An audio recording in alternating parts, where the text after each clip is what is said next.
a beauty. By golly, I think I'll buy a new car. Say, Millie, how long have I had the old one? 1 year, 8 months, 14 days, 11 minutes, 43 seconds.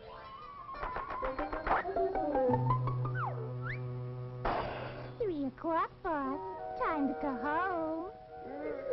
So it is. Well, I'm ready.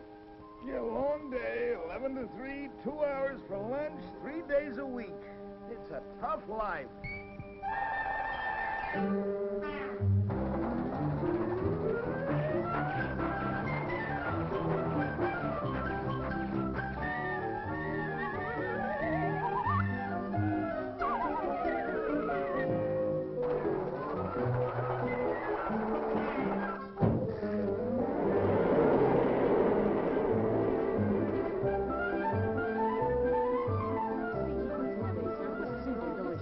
I've never eaten anything so fattening in my entire life.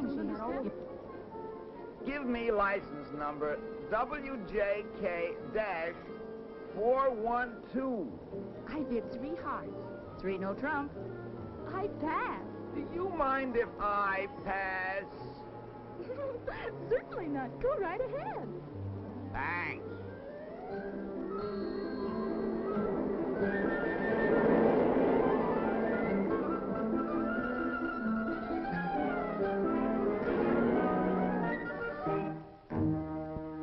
No doubt about it.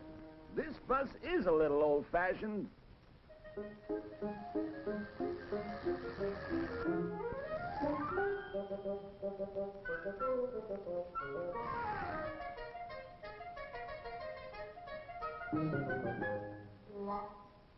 Well, that was delicious.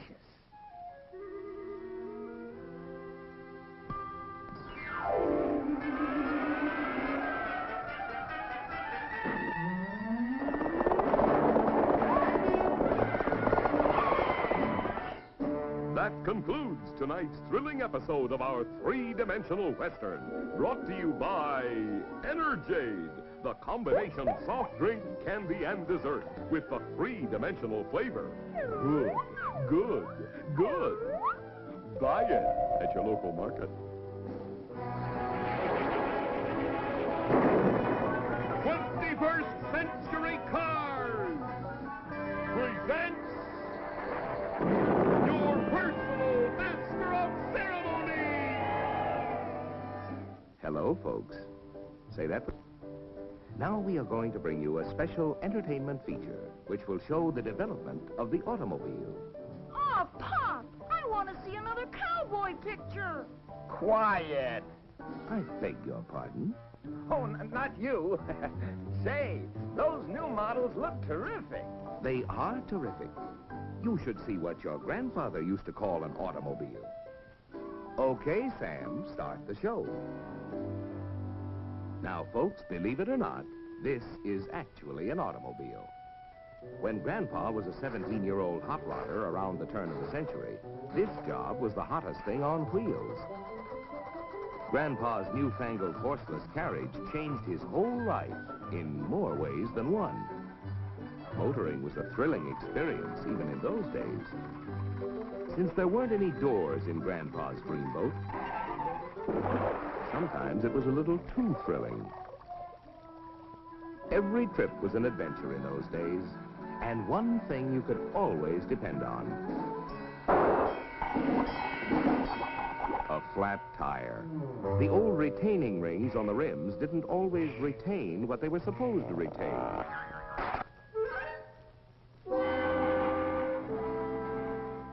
Shock absorbers hadn't been invented yet, and road conditions were ideal for testing the fatigue and failure points of automobiles and drivers. Grandpa's car didn't have much acceleration for passing, so he found himself on the wrong side of the road for longer than he should be. Caught out at night, Grandpa's gas or oil headlamps weren't much competition for a couple of fireflies. The little speedster had no top, and it was far from comfortable in an unexpected shower. The windshield was a great improvement, But without a wiper, even Grandpa's 20/20 vision couldn't keep him out of trouble. The runabout didn't have a self-starter, and often the 10-horsepower engine didn't respond to the hand crank. Occasionally, even on good roads, individual parts failed without warning. Axles snapped. When drag links and steering knuckles failed, it was hard to tell what might happen.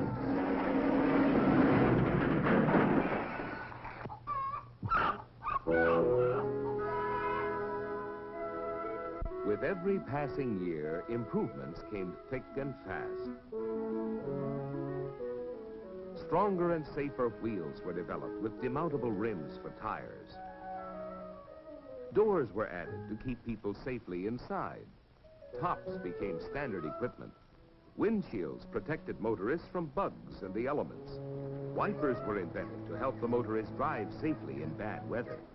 The driver's seat was moved from right to left to make passing safer. The electric starter replaced the old hand crank. This remarkable invention enabled Grandma to get into the automobile driving act, and she really loved it. As the years went by, the automobile manufacturers continued to improve their cars and make them safer, so that more and more people could use and enjoy them. Pressed steel wheels for greater strength, stoplights to warn following drivers, rear view mirrors, four-wheel hydraulic brakes to increase stopping power, bumpers to add more protection, rubber-covered pedals to keep feet from slipping. Safety glass increased passenger protection tremendously. Welded all-steel bodies and all-steel tops meant more strength and safety.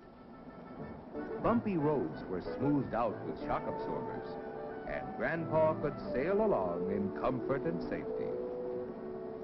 Through the years, the automobile changed from a novelty to a necessity. It created a new way of life. It provided a whole new concept of transportation for industry. And we became a nation on the move for work and pleasure.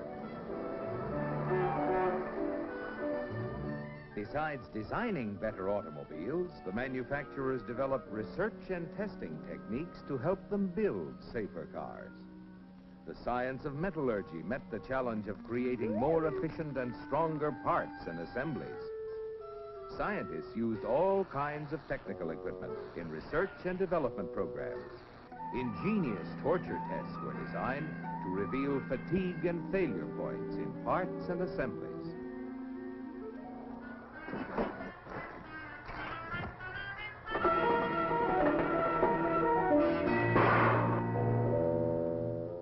And like the parts and assemblies, the cars themselves were tested under all kinds of driving conditions to make sure that they would operate with maximum efficiency and safety.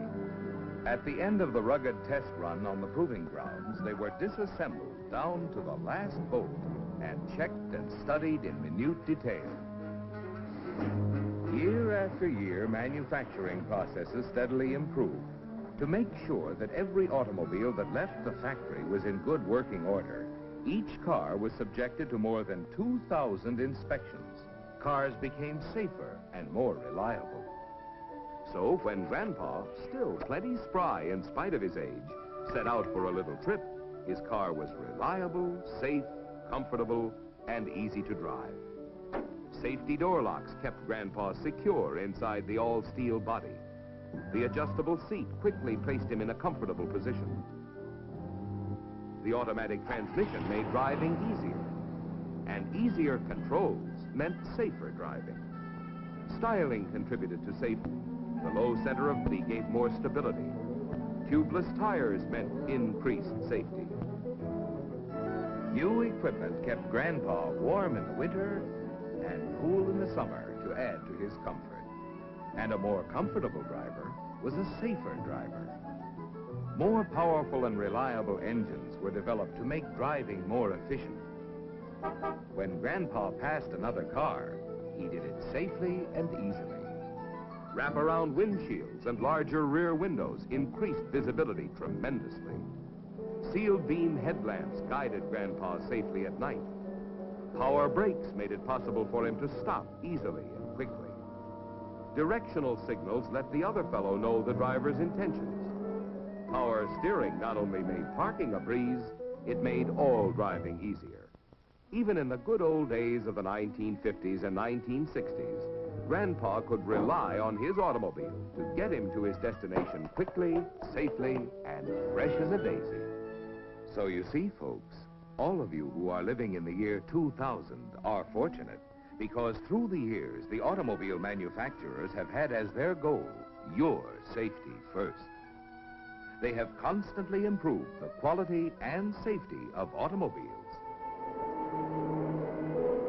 And they will continue in the future as they have in the past to create cars that are more maneuverable, more responsive, more dependable in every situation, and easier, more pleasant, and safer for all of us to drive, including, of course, Grandpa.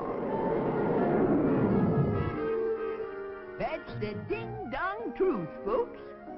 Look at me going on 117. It's this easy modern living that does it. Well, so long, kids. Gotta go pick up another new model.